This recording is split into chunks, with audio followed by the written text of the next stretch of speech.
ஐயா, நீங்க மீண்டும் தேசிய ஜனநாயக கூட்டணிக்கு வர இருப்பதாக ஒரு தகவல் வருது ஐயா. அமித்ஷா அவர்களுடனான சந்திப்புக்கு பிறகு அது குறித்து உங்களோட பதில் என்ன?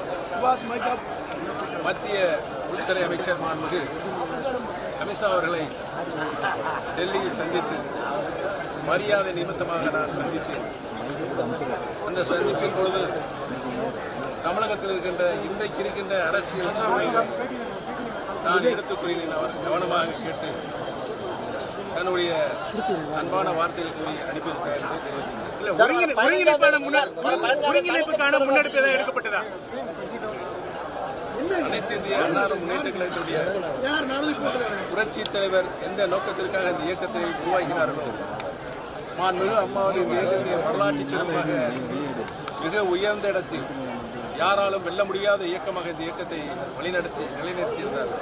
அந்த நிலை மீண்டும் தமிழகத்தில் உருவாக வேண்டும் என்பதுதான் கழகத்தினுடைய அடிப்படை தொண்டர்களின் எண்ணம், நிலைப்பு.